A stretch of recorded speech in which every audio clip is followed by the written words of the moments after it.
Құрметтілерім, дәрісімізді әрі қарай жалғастыратын боламыз. Сіздердің квантовый переход сабағын алып, өмірімді өзгертем деген шешімдеріңіз үшін шын жүрегіммен қуаныштымын. Жалпы сабақты сіздер байқап отқан шығарсыздар, мен ешқандай бір қағазға қарап, либо бір арнайы дайындалған методология бойынша ешқашанда түсірмеймін. Я всегда потоки, яғни белгілі бір информациялардың, космический информацияларға кірем да, сол кезде ағызып айта бастаймын. Значит, сол тақырыпты сіз естуіңіз керек болған. Сондықтан сабақтың барысында кейбір дүниелерді мен қайталап айтуым мүмкін. Біріншіден, ол поток қайталап айтқызса, егер маған, значит, ол сөздерге сіз қайта мән беруге тиістісіз деген сөз.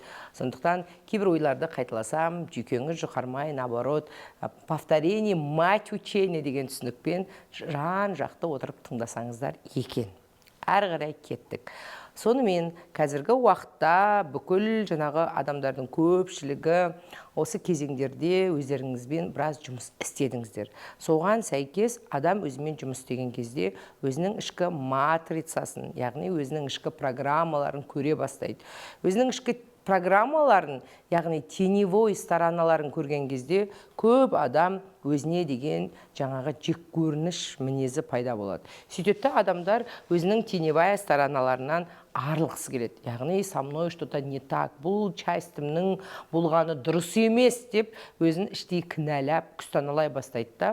Одан әрі адамдардың көпшілігі больға кіріп кетеді. Наоборот, шығудың орнына больдан өзін зерттеген сайын, керісінше өзін көме береді, больға көме береді. Сондықтан самокопаниямен айналыспас бұрын, өзіңді іштей зерттемес бұрын, өзіңе деген шексіз махаббатты оятуға тиістісің. Бұл жайлы Будда өзінің жалпы ұстаздық ұлағатты ілімінде Будда айтқан «Сначала люби, потом наблюдай» деген. Яғни өздеріңізге деген шексіз құрмет пен махаббат болуға тиісті. Енді любой жетістікке жеткен адамның матрицасы, яғни программасында жетістікке жеткізуші нақты оттар болады, мотивациялар болады. Бұл жайлы мен сіздерге алдыңғы сабақтарда айтқан болатын, бірақ осы жол тағы да қайталап осыған тоқтала кеткім келеді. Өйткені дәл осы жерде сіздің ақша табуға деген, өмір сүруге деген, өзіңіздің шыңыңызды алуға деген құлшыныстарыңыз, оттарыңыз дәл осы жерде бар. Сол дүниені мен сондықтан шегелеп қайталап айтам. Себебі адамдардың көпшілігін қарасаңыздар, көздері сөніп қалған, өмірге деген құлшыныштары төмендеп кеткен, энергиялар әлсіреп кеткен, және ештеңке жасауға деген зауықтары өліп қалған. Яғни ештеңке жасауға зауқылары жоқ.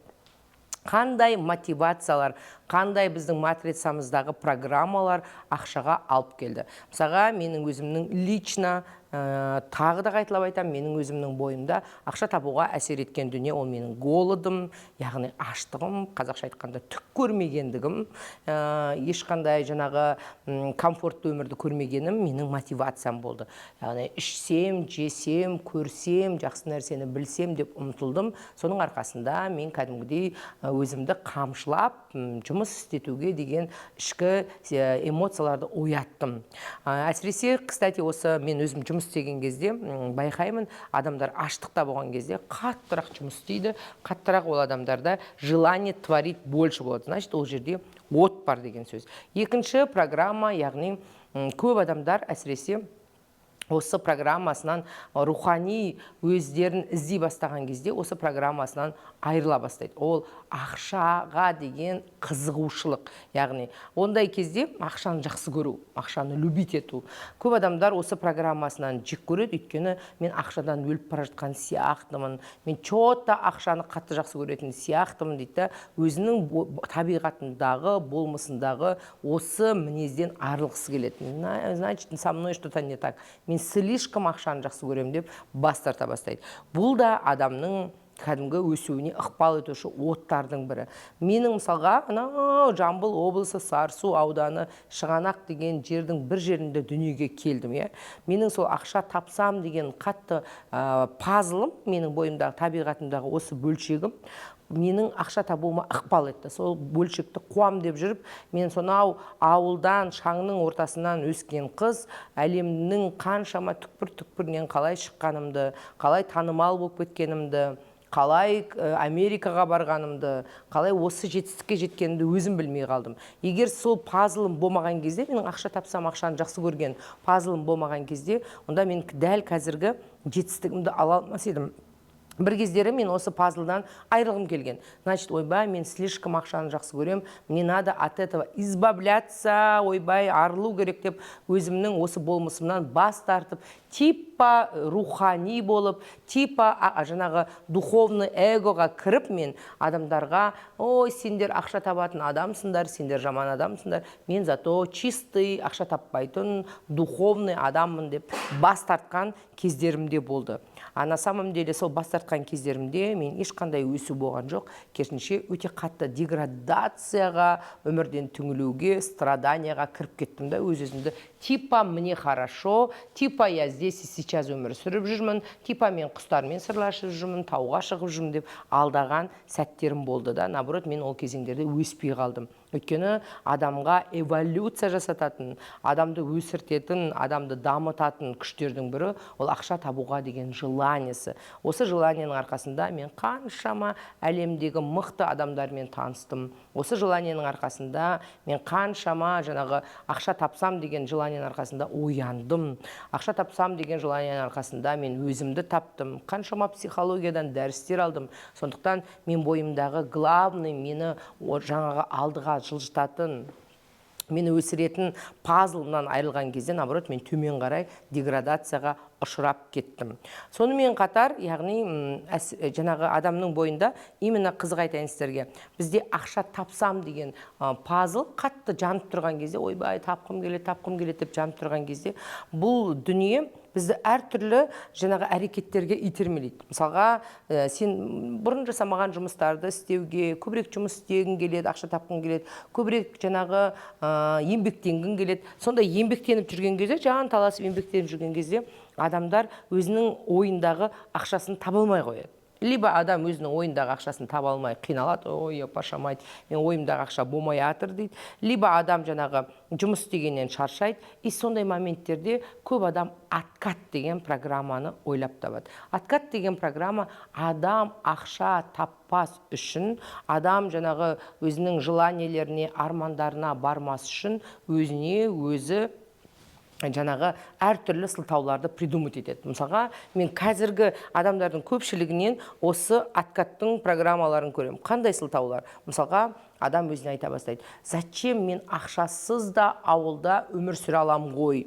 Или болмаса, мысалға, мен осы откатты талай адамнан көрдім. Мысалға, Турцияға барады, мен болды, или Қытайға барады, мен енді сауда жасаумен айналысам дейді. Содан кейін өзін қайтадан ескі өміріне оралту үшін әртүрлі сылтаулар ойлап табады. Жоқ, маған кажется, мысалға, Қытай жақпайтын сияқты, жоқ, маған мынау жұмыс жақпайтын сияқты. Лучше ескі өміріме кетейін деген откат, яғни өзін бұрынғы жаңағы жаңа өмірге емес, ескі өмірге көндіру үшін адамдар шаршап кеткендіктен өздеріне 1045 сылтау ойлап табады. Мысалға, Айгера, например, мынандай дүние ойлап табады. Мына жақта мен адамдарға сөйлеп қоямын арасында. Мысалға, лишь бы жаңағы мына жаңа деген жаңа өмір, өйткені уақыт деген сізден әрдайым қайсарлық талап етеді. Сізден все время қорықпауды талап етеді. Ал біз өмірден қорқамыз да, жаңа кезеңге өтуге жүрегіміз жүрексінеміз. Өмірдің кішкене кедергісін көрсек, біз сразу бетіміз шайлық қалады. Сәл кедергіден жүзіміз шайлық қалады, ары қарай өткіміз келмейді. Сондай моменттерде мы придумываем себе сами же сылтаулар.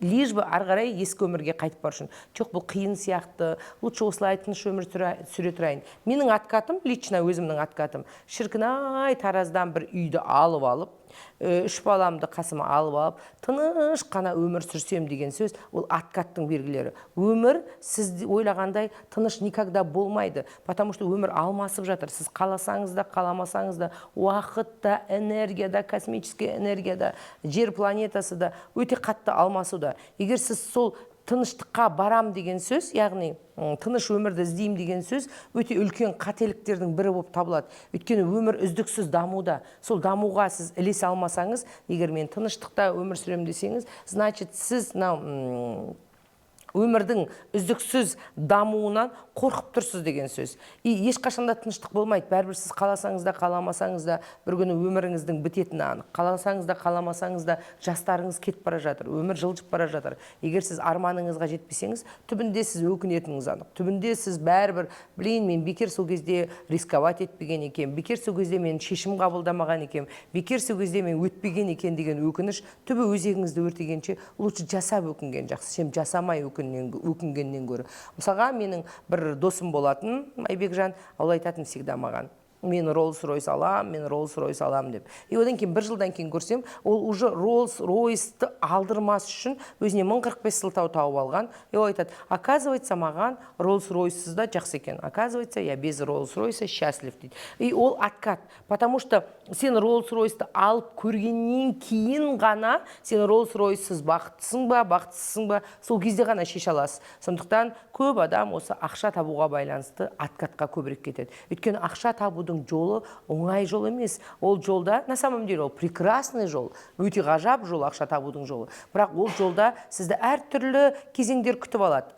Ақша табудың жолында сізді біресе кедір бүдірдан өтесіз, біресе жарға кеп құлайсыз, біресе судан өтесіз. И ол сізді ақша табу қызғанға дейін өмір сізді пісіре бастайды. Әртүрлі нелерін бере бастайды сізге, сынақтарын бере бастайды. Әртүрлі сабақтардан өтесіз. Сол кезде адамдардың көпшілігі жүзі жұқ мұқалып қалады. Өйткені ақша табудың до конца өзіңе базовый, спокойно өмір сүрудің ақша табуына жету үшін біраз сенде қайтпас қайсарлық керек. Сен сразу до конца я буду идти, что бы мне не стоило, мен до конца жүрем деген ішіңде қайтпас қайсарлық болмаса, сен өзіңді любой бірінші құлаған жеріңнен откат придумать ете бастайсың. Лишь бы туда дальше не идти. Сен басқа емес, өзіңді өзің іштей көндіресің. Әрі қарай бармай-ақ қояйық деп. И содан кейін өзіңді өзің тежейсің. Адамдардың ешкім сырттан тежеп жүрген жоқ. Адамдар өздерін тежеп жүр. Өйткені өмірден қорқады, ақша табудан қорқады,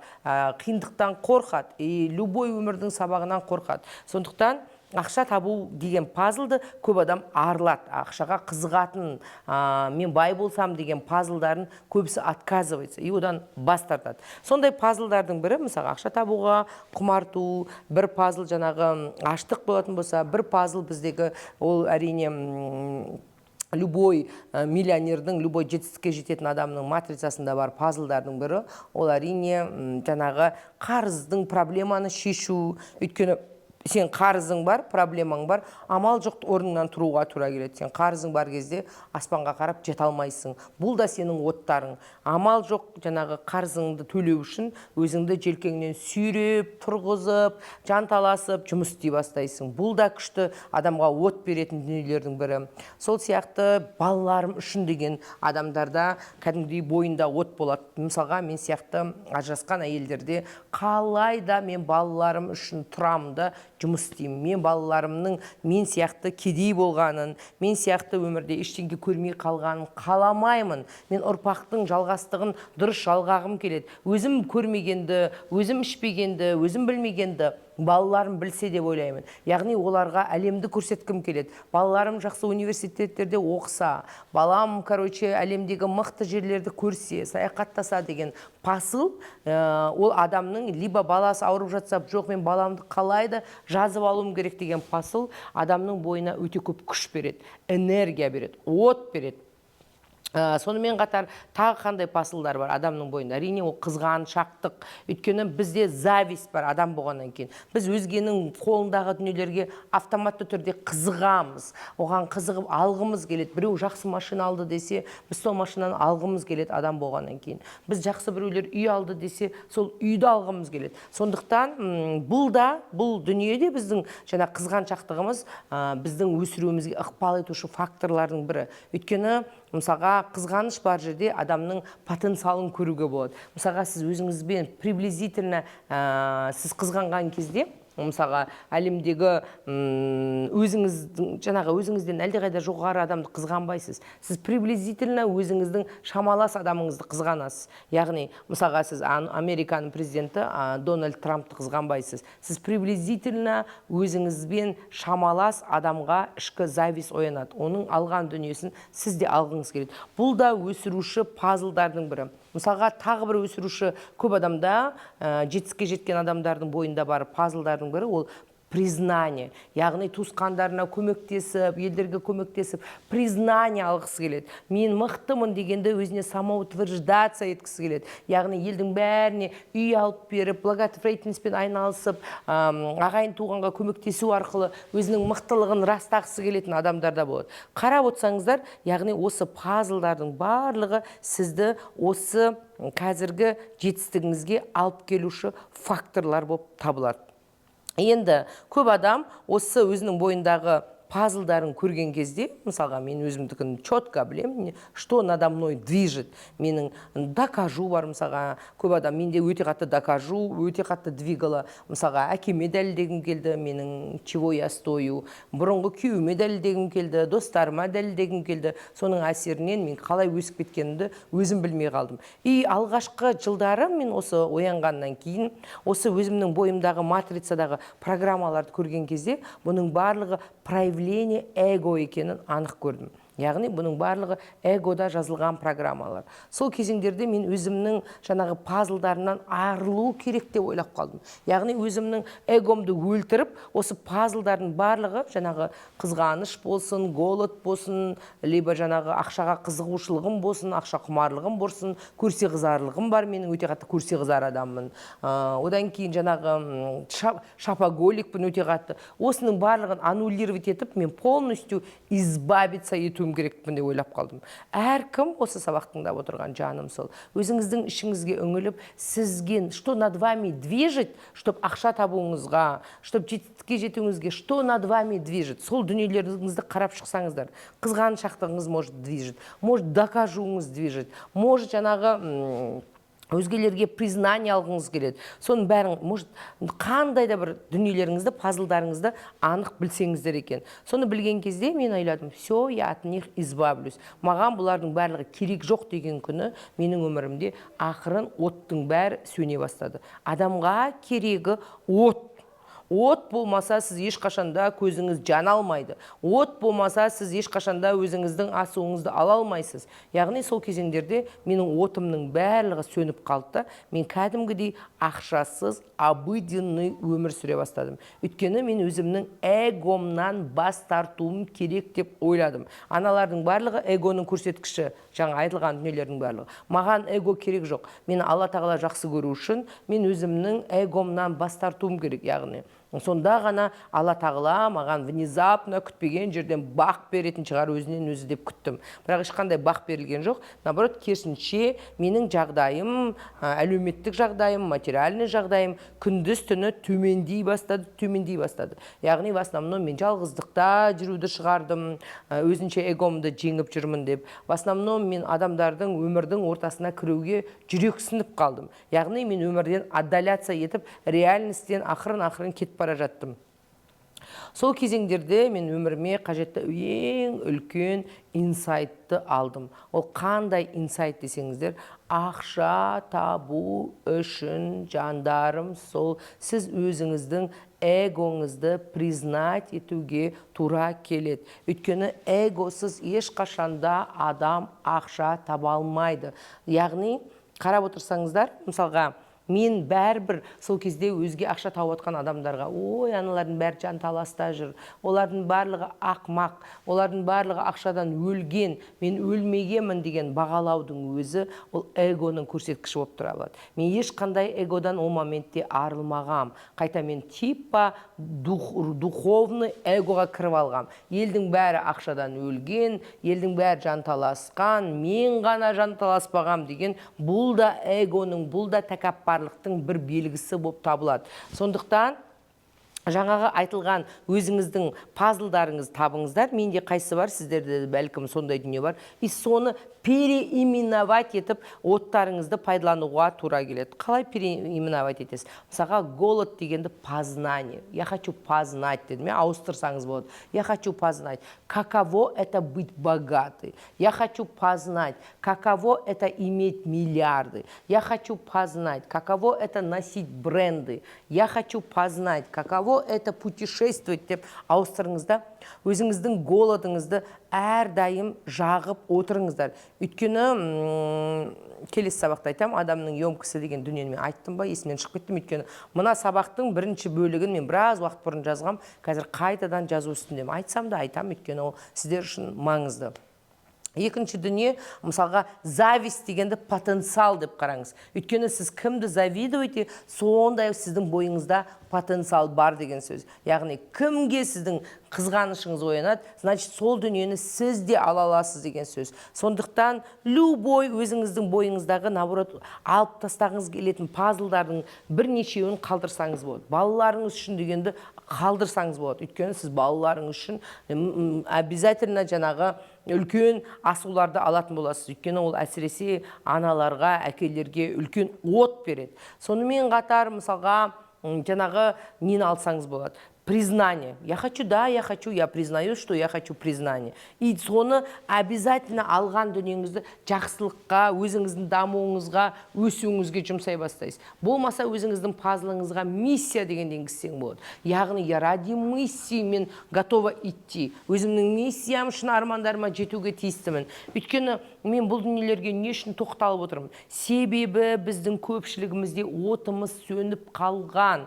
Яғни өзімізді жаңағы от сөнгендіктен көзіміз жанбай қалғандықтан біздің бойымызда әлсіздік, біздің бойымызда энергияның төмен түсуі. Өйткені біз өзімізді іштей жек көріп кінәлап жатырмыз. Жаңағы бойымыздағы кейбір қасиеттер үшін, кейбір өзіміздің бойымыздағы болмысымыздағы теневая сторона деп таныған тұсымызды признать ете алмай жатырмыз. Сондықтан олардың барлығы сіздің слабысыңыз емес, керісінше сіздің силаңыз болып табылады. Зависть сіздің слабысыңыз емес, ол сіздің силаңыз. Признание сіздің слабысыңыз емес, ол сіздің силаңыз. Балаларым үшін отқа түсем деген ол сіздің силаңыз. Аштығыңыз сіздің силаңыз. Яғни слабость деп таныған дүниелерді силаға айналдыру. Өзіңнің дамуыңа тепер бұрын сен бейсаналы түрде оны жасап келсең, енді осознанно өзіңнің дамуыңа, өміріңнің өзгертуіне жұмсай бастау. Мысалға қарасаңыздар, оянған адам, например, бір видео бар да, егер бір адам таудың басына бүйтіп кәдімгі домалақ темірді итеріп келе жатады. И біз адамдар сондай домалақты итеріп жүрген адамдарымыз, ауырлықты, өмірдің қиындығын, әртүрлі ішкі жаңағы матрицамыздағы, личностағы дүниелерді.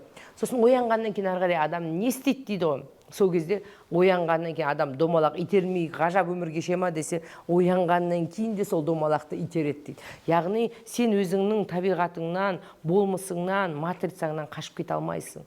Саған осы телода өмір сүргендіктен, осы ішкі жан дүниеңдегі матрицаңдағы программаларыңды не против себя, а наоборот өзіңе тиімді, өзіңнің өмір сүруіңе, жақсы өмір сүруіңе тиімді пайдалануды үйренуге тура келеді.